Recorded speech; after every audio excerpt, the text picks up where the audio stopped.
ಇನ್ನು ರೇಣುಕಾಸ್ವಾಮಿ ಕೊಲೆ ಪ್ರಕರಣದ ಪ್ರಮುಖ ಆರೋಪಿ ನಟ ದರ್ಶನ್ಗೆ ಶಾಕ್ ಮೇಲೆ ಶಾಕ್ ಎದುರಾಗ್ತಾ ಇದೆ. ಬೆಂಗಳೂರು ಪೊಲೀಸರಿಂದ ಪೊರ್ಖಿಗೆ ದೊಡ್ಡದೊಂದು ಆಘಾತ ಎದುರಾಗಿದೆ.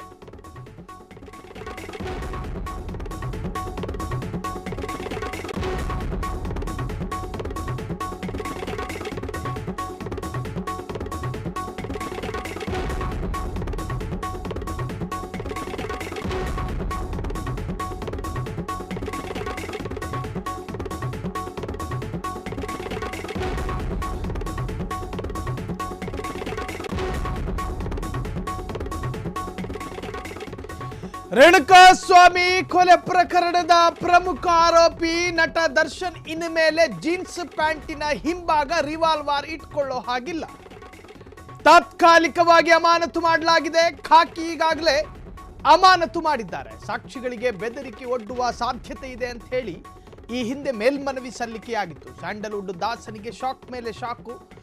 ಬೆಂಗಳೂರು ಪೊಲೀಸರಿಂದ ಪೊರ್ಕಿ ಸಿನಿಮಾದ ನಟ, ಆತನಿಗೆ ದೊಡ್ಡ ಆಘಾತ. ಇನ್ನು ಮೇಲೆ ನಟ ದರ್ಶನ್ ಗನ್ ಬಳಸುವಂತಿಲ್ಲ. ನಟ ದರ್ಶನ್ ಗನ್ ಲೈಸೆನ್ಸ್ ಅಮಾನತು ಮಾಡಿದ ಖಾಕಿ ಪಡೆ ಹೇಳ್ಕೊಂಡಿದ್ರು. ದರ್ಶನ್ ಪಾಪ ಗನ್ ಆರ್ ನಗರ ಪೊಲೀಸ್ ಠಾಣೆಗೆ ಹಸ್ತಾಂತರ ಮಾಡಬೇಕು, ಹ್ಯಾಂಡ್ ಓವರ್ ಮಾಡಬೇಕು. ಕೊಲೆ ಆರೋಪಿ ದರ್ಶನ್ಗೆ ಸೂಚನೆ ನೀಡಿರುವಂತಹ ಬೆಂಗಳೂರು ನಗರ ಪೊಲೀಸರು, ನಾನೊಬ್ಬ ಸೆಲೆಬ್ರಿಟಿ, ಸೆಲ್ಫ್ ಡಿಫೆನ್ಸ್ ಆತ್ಮರಕ್ಷಣೆಗೆ ಗನ್ ಬೇಕು ಎಂದಿದ್ದ ನಟ ದರ್ಶನ್, ಕೊಲೆ ಕೇಸ್ ಮುಗೀಲಿ, ಅದು ಮುಗಿದ ಮೇಲೆ ಗನ್ ಕೊಡ್ತೀವಿ. ಸಾಕ್ಷಿಗಳಿಗೆ ಬೆದರಿಕೆ ಒಡ್ಡುವ ಸಾಧ್ಯತೆ ಇರುವ ಕಾರಣ ಈಗ ಗನ್ ಲೈಸೆನ್ಸ್ ಅನ್ನ ತಾತ್ಕಾಲಿಕವಾಗಿ ಅಮಾನತು ಮಾಡಲಾಗಿದೆ. ನೋಡಿ, ಈ ಹೈ ಪ್ರೊಫೈಲ್ ಪ್ರಕರಣಗಳು ಇರ್ತಾವೆ ನೋಡಿ. ಈ ಹಿಂದೆ ಸಂಜಯ್ ದತ್ ಪ್ರಕರಣ ಆಯಿತು, ಅದಾದ ನಂತರ ಸಲ್ಮಾನ್ ಖಾನ್ ಪ್ರಕರಣ ಆಯಿತು, ಅದಾದ ನಂತರ ನೀವು ರಾಜಕಾರಣಿ ವಿಚಾರಕ್ಕೆ ಬರೋದಾದರೆ CT ರವಿ ಪ್ರಕರಣ, ಹಿಟ್ ಅಂಡ್ ರನ್ ಕೇಸ್, ಅದಾದ ಮೇಲೆ ಸಾಕಷ್ಟು ಹೈ ಪ್ರೊಫೈಲ್ ಪ್ರಕರಣಗಳಲ್ಲಿ ಈ ಆರೋಪಿಗಳ ಕೈಯಲ್ಲೇನಾದರೂ ಬಂದೂಕು ಅಥವಾ ಗನ್ಗಳಿಗೆ ಲೈಸೆನ್ಸ್ ಇರುವಂತಹ ಗನ್ಗಳಿದ್ರೆ ಅದನ್ನು ತಕ್ಷಣ ಪೊಲೀಸರು ವಶಕ್ಕೆ ಪಡೆದುಕೊಳ್ತಾರೆ. ಈ ಪ್ರಕರಣದಲ್ಲೂ ಕೂಡ ಪೊಲೀಸರು ವಾದಿಸಿದ್ದು ಅದನ್ನೇ. ಮಧ್ಯಂತರ ಜಾಮೀನು ಸಿಕ್ಕ ಬಳಿಕ ರೆಗ್ಯುಲರ್ ಬೇಲ್ ಸಿಕ್ಕಂತಹ ನಟ ದರ್ಶನ್ ಕೈಯಲ್ಲಿ ಗನ್ನಿದೆ. ಸಾಕ್ಷಿಗಳನ್ನ, ವಿಟ್ನೆಸ್ಗಳ ಮುಂಭಾಗದಲ್ಲೇನಾದರೂ ಪಾಯಿಂಟ್ ಬ್ಲಾಂಕ್ ಅಲ್ಲಿ ಗನ್ ಇಟ್ಕೊಂಡು ಹೆದರಿಸಿದ್ರೆ ಏನು ಕಥೆ ಅಂತ ಹೇಳಿದ್ರು ಪೊಲೀಸರು. ವಾದ ಹಂಗಿತ್ತು. ಹಾಗಾಗಿ ಲೈಸೆನ್ಸ್ ಇರುವಂತಹ ಗನ್ನನ್ನ, ಆ ಲೈಸೆನ್ಸ್ನ ರದ್ದು ಮಾಡಬೇಕಂತ ಹೇಳಿ ಪೊಲೀಸರು ಹರಸಾಹಸ ಪಟ್ಟಿದ್ರು. ಸ್ವತಃ ದರ್ಶನ್ ಮರುಪತ್ರವನ್ನು ಬರೆದಿದ್ರು ಪೊಲೀಸರಿಗೆ. ಸ್ವಾಮಿ, ನಾನೊಬ್ಬ ಸೆಲೆಬ್ರಿಟಿ, ಹೋದ ಕಡೆ ಬಂದ ಕಡೆ ಜನ ಕ್ರೌಡ್ ಇರ್ತಾರೆ, ಜನರ ಸೋಗಲ್ಲಿ ಯಾರು ಬೇಕಾದರೂ ನನ್ನ ಹತ್ರಕ್ಕೆ ಬರ್ಬೋದು, ಯಾರು ಬೇಕಾದರೂ ನನ್ನನ್ನು ಏನು ಬೇಕಾದರೂ ಮಾಡ್ಬೋದು, ನನ್ನ ಆತ್ಮರಕ್ಷಣೆ, ಹಾಗಾಗಿ ನನಗೆ ಗನ್ ಕೈಯಲ್ಲಿ ಕೊಡಿ ಅಂತ ಹೇಳ್ತು ಯಾರು? ನಟ ದರ್ಶನ್. ಅದಾದ ಮೇಲೆ ನನಗೊಂದು ಫಾರ್ಮ್ ಹೌಸ್ ಇದೆ, ಒಂದಷ್ಟು ಎಕರೆ ತೋಟಗಳಿದ್ದಾವೆ, ಒಂದಷ್ಟು ಜಾನುವಾರುಗಳನ್ನು ಸಾಕಿದ್ದೀನಿ, ಯಾರು ಬೇಕಾದರೂ ನನ್ನ ತೋಟಕ್ಕೆ ನುಗ್ಗಬಹುದು. ನನ್ನ ಸಂಪತ್ತು ರಕ್ಷಣೆ ಮತ್ತು ನನ್ನ ದೇಹದ ರಕ್ಷಣೆಗಾಗಿ ನನ್ನ ಗನ್ನನ್ನು ಬಳಸೋದಕ್ಕೆ ಬಿಟ್ಬಿಡಿ ಅಂದ್ರೆ ಅಂಗಲಾಚಿ ಬೇಡ್ಕೊಂಡ್ರು. ಕೇಳಿಸ್ಕೊಳ್ಳಿಲ್ಲ. ಕೇಳಿಸಿಕೊಳ್ಳದ ಪೊಲೀಸರು ತಮ್ಮ ವಾದವನ್ನೇ ಮುಂದೆ ಇಟ್ಟರು. ಇದೊಂದು ಹೈ ಪ್ರೊಫೈಲ್ ಪ್ರಕರಣ. ಆ ಪ್ರಕರಣದಲ್ಲಿ 6 ತಿಂಗಳುಗಳ ಕಾಲ ಜೈಲಲ್ಲಿದ್ದಂತಹ ಆರೋಪಿ ಈಗ ಹೊರಗಿದ್ದಾನೆ.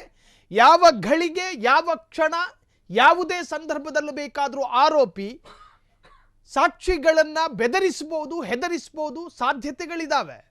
ಆ ಸೂಕ್ಷ್ಮತೆಗಳನ್ನು ಅರ್ಥಕೊಂಡು ಈಗ ಗನ್ ಲೈಸೆನ್ಸ್ ಅನ್ನು ತಾತ್ಕಾಲಿಕವಾಗಿ ರದ್ದು ಮಾಡಲಾಗಿದೆ.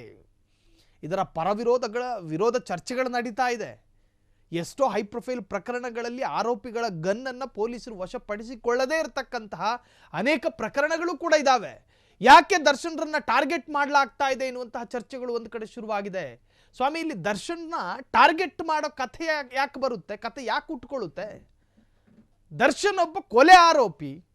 ಇನ್ನೂ ಕೂಡ ಕೊಲೆ ಪ್ರಕರಣ ಸುಖಾಂತ್ಯ ಕಂಡಿಲ್ಲ. ಕೊಲೆ ಪ್ರಕರಣದಲ್ಲಿ ನೊಂದು ಬೆಂದಿರ್ತಕ್ಕಂತಹ ರೇಣುಕಾಸ್ವಾಮಿಯ ತಂದೆ, ತಾಯಿ ಮತ್ತು ಹೆಂಡತಿ, ತಂದೆಯನ್ನೇ ನೋಡಿದಂತಹ ಕಂದಮ್ಮ ಎಲ್ಲರೂ ಕೂಡ ಮನೇಲಿರ್ತಾರೆ. ಮನುಷ್ಯ ಸ್ವಾಭಾವಿಕವಾಗಿ ದ್ವೇಷ ಹುಟ್ಟಬಹುದು.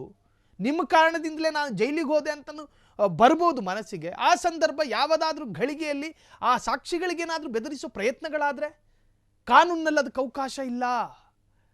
ಆರೋಪಿಗಳು ವೆಪನ್ಗಳನ್ನೇ ಇಟ್ಕೋಬಾರ್ದು.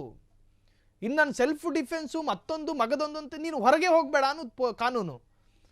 ನೀನು ಸೆಲೆಬ್ರಿಟಿ ಆಗಿದ್ದ ಮಾತ್ರಕ್ಕೆ ಜನ ಸೇರ್ತಾರೆ ಅನ್ನೋ ವಾದ ನಿಮ್ದಿದ್ರೆ ಹೊರಗೆ ಹೋಗಬೇಡಿ, ಮನೆ ಬಿಟ್ಟು ಹೊರಗೆ ಯಾಕೆ ಹೋಗ್ತೀರಿ? ಜನ ಸೇರಲ್ಲ ನೀವು ಹೊರಗೆ ಹೋಗಿಲ್ಲ ಅಂದರೆ. ತೋಟಕ್ಕೂ ಹೋಗಬೇಡಿ ಒಂದಷ್ಟು ದಿವಸ, ಇದ್ರ ತೀರ್ಪು ಬರಲಿ ಅನ್ನೋ ತಮ್ಮಲ್ಲಿ ಕಾನೂನು.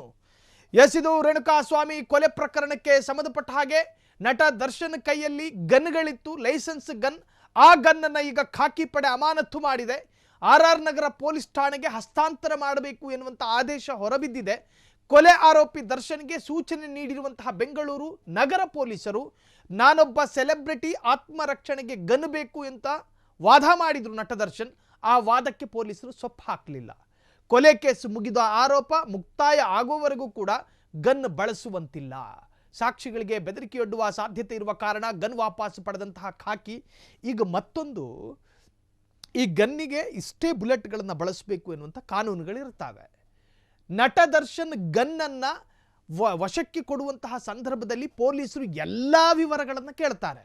ನೀವು ಈವರೆಗೂ ಈ ಗನ್ನಲ್ಲಿ ಎಷ್ಟು ಬುಲೆಟ್ಗಳನ್ನು ಬಳಸಿದ್ದೀರಿ, ಎಷ್ಟು ಬುಲೆಟ್ಗಳನ್ನು ಪರ್ಚೇಸ್ ಮಾಡಿದ್ದೀರಿ, ಆ ಬುಲೆಟ್ಗಳನ್ನು ಫೈರ್ ಮಾಡೋದಕ್ಕೆ ಇರುವಂತಹ ಕಾರಣಗಳೇನು, ಫೈರ್ ಮಾಡಿರಲಿಕ್ಕಿಲ್ಲ. ಸೊ ಒಂದು ವೇಳೆ ಎಷ್ಟು ಬುಲೆಟ್ಗಳು ನಿಮ್ಮ ಕೈಯಲ್ಲಿ ಸಂಗ್ರಹವಾಗಿದೆ, ಏನಾದರೂ ಗೊತ್ತಿಲ್ಲದೆ ಫೈರ್ ಮಾಡಿರುವಂಥ ಸಾಧ್ಯತೆಗಳು ಕೂಡ ಇರ್ತವೆ ಆರೋಪಿಗಳು. ಹಾಗಾಗಿ ಗನ್ನು ಮತ್ತು ಬುಲೆಟ್ಟು ಇವೆಲ್ಲದರ ಬಗ್ಗೆಯೂ ಕೂಡ ಸೂಕ್ಷ್ಮ ಪ್ರಶ್ನೆಗಳನ್ನು ಇಡಲಾಗುತ್ತೆ. RR ನಗರದ ಪೊಲೀಸ್ ಠಾಣೆಯ ಪೊಲೀಸರು ಆ ಸಂದರ್ಭ ದರ್ಶನ್ ಅದಕ್ಕೆಲ್ಲ ಸಮರ್ಥವಾಗಿ ಉತ್ತರವನ್ನು ಕೂಡ ಕೊಡಬೇಕಾಗಿ ಬರುತ್ತೆ. ಕ್ಷಣ ಕ್ಷಣದ ಸುದ್ದಿಗಳಿಗಾಗಿ ಫ್ರೀಡಂ ಟಿವಿ ಸಬ್ಸ್ಕ್ರೈಬ್ ಮಾಡಿ, ಲೈಕ್ ಮಾಡಿ ಹಾಗೂ ಫಾಲೋ ಮಾಡಿ. ಹೊಸ ಸುದ್ದಿಗಳ ನೋಟಿಫಿಕೇಶನ್ಗಾಗಿ ಬೆಲ್ ಐಕಾನ್ ಮೇಲೆ ಕ್ಲಿಕ್ ಮಾಡಿ.